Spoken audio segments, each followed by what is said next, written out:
Midagi mõeldamatut juhtus just Iraanis. Ameerika Ühendriikide surve sundis Teherani läbirääkimiste laua taha, mida režiim ise oli aastakümneid vältinud. Sel laupäeval, 25. aprillil 2026 on kriisi keskpunkt Islamabadis, Pakistanis, kus Ameerika emissarid ja Iraani ametnikud püüavad sõjale lahendust leida. See nädalavahetus on otsustav. Trump tahab, et Iraan annaks üle oma rikastatud uraani ja lubaks naftavaba liikumise läbi Hormuzi väina. Donald Trump ütles Reutersile, et Teheran valmistab ette pakkumist, et püüda täita Ameerika nõudmisi. See uudis tuli šokina, sest tuumaprogramm polnud Iraani režiimi jaoks ainult tehniline küsimus. See oli poliitiline sümbol, survevahend ja vastupanu sümbol, mida Teheran on kasutanud alates 1900. aasta islamirevolutsioonist. 1979. Ma räägin sulle sellest kõigest kohe, aga praegu tahad sa kindlasti kanalile tellijaks hakata, et olla hästi informeeritud, saada reaalajas infot parima ajakirjandusliku kvaliteediga, Milson Alvese usaldusväärsuse standardi järgi. Asi on järgmine. Aastaid käsitles revolutsiooniline kaardivägi uraani rikastamist kui punast joont. Sõnum oli lihtne. Iraan võis kannatada sanktsioonide, pommitamiste, isolatsiooni ja kriiside all, kuid ei loobuks sellest, mida ta nimetas strateegiliseks õiguseks. Nüüd seisab see retoorika silmitsi takistusega, mida isegi Teheran ei suuda eirata. Majandus on piiramisrõngas, nafta on blokeeritud, laevandus on ohus ja aeg on hakanud režiimi vastu töötama. Olukorda veelgi raskemaks tegev fakt pärineb rahvusvaheliselt Aatomienergiaagentuurilt. Associated Pressi nähtud raporti kohaselt oli Iraanil 2025. aasta 13. juuni seisuga 440,9 kilogrammi 60% ulatuses rikastatud uraani.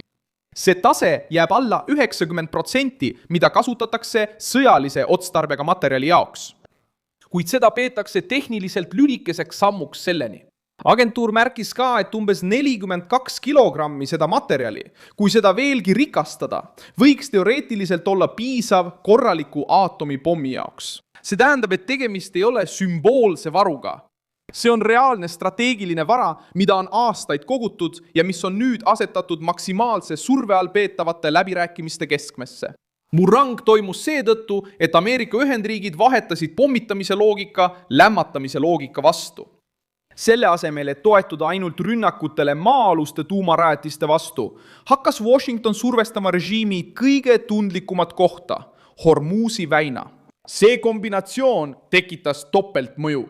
Teheranis tekkisid raskused oma nafta müümisel, kuid nad hakkasid tundma ka kriisiraskust, mis mõjutab toitu, ravimeid, väetisi, tööstusvaruosi ja kaubateid.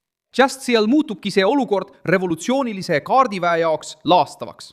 Rikastatud uraan võib olla ähvardusvahendiks, kuid see ei täida kütusepaake, ei maksa palku, ei taga toitu suurlinnades ega hoia seisvat majandust üleval. Islamabadis näitab läbirääkimine, et Teheran püüab endiselt aega võita. Iraani välisminister Abbas Araghchi esitas vastuväiteid ja ütles, et Iraan ei aktsepteeri maksimalistlikke nõudmisi, vahendas Reutersile üks diplomaatiline allikas.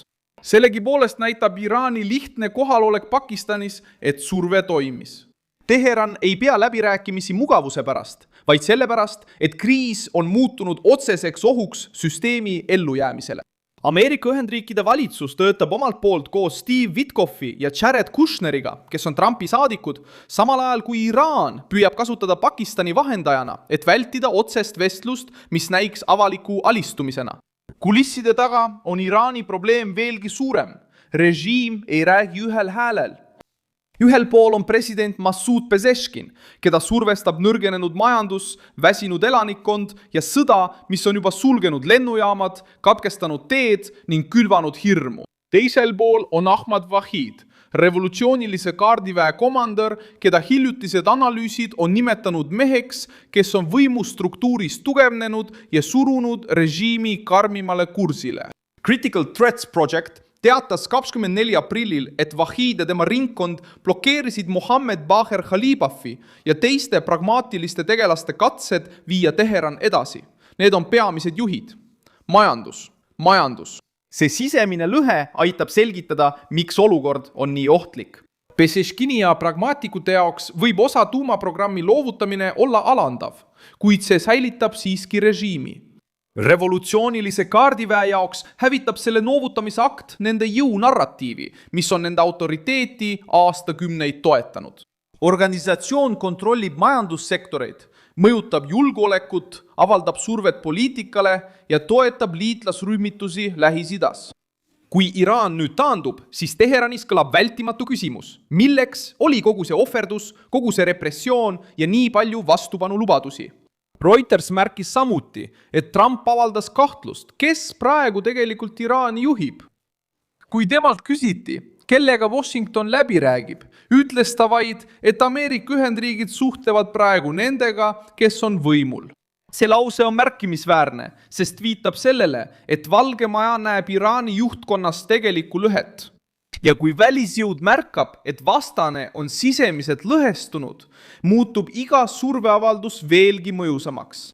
Hormuzi väinast on saanud selle jõukatsumise areen. Prantsusmaa sekkus samuti arutelusse. Emmanuel Macron kinnitas sel laupäeval, et töötab selle nimel, et läbisõit taas avatakse täielikult lähiajal või nädalate jooksul, tagades laevanduse vabaduse ja rahvusvahelise õiguse järgimise. Sama Reutersi raport tsiteeris Total Energiesi juhi Patrick Pouyanné hoiatust, et pikaajaline katkestus võib viia maailma energiadefitsiidini, eriti Aasias. Ta meenutas, et umbes 1/5 maailma naftast ja gaasist läbib Hormuzi väina. Rahvusvaheline aatomienergia agentuur märgib, et varu on olemas, see on suur ja vajab kontrollimist. Teadande, ettepaneku ja elluviimise vahe võib siiski olla tohutu. Ja just selles vahes võib revolutsiooniline kaardivägi proovida viivitada, varjata, osaliselt läbi rääkida või kasutada teemat järeleandmiste väljapressimiseks.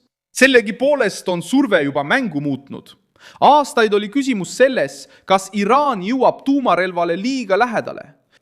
Nüüd on küsimus selles, kas režiim suudab selle ambitsiooni säilitamise hinnaga ellu jääda. Hormuzi blokaad muutis tehnilise arutelu ellujäämiskriisiks. Uraan, mis varem tundus olevat kilp, on nüüd muutunud koormaks. Iisrael jälgib kõike ülima tähelepanuga. Rikastatud uraani kontrollitav eemaldamine vähendaks Iisraeli viimaste aastate peamist strateegilist hirmu. Ka Pärsia lahe riigid jälgivad toimuvat kergenduse ja ettevaatusega, sest nad teavad, et nõrgenenud Iraan võib läbirääkimistel taganeda. Aga see võib käituda ka ettearvamatult. Kui revolutsiooniline kaardivägi otsustab muuta alanduse eskalatsiooniks.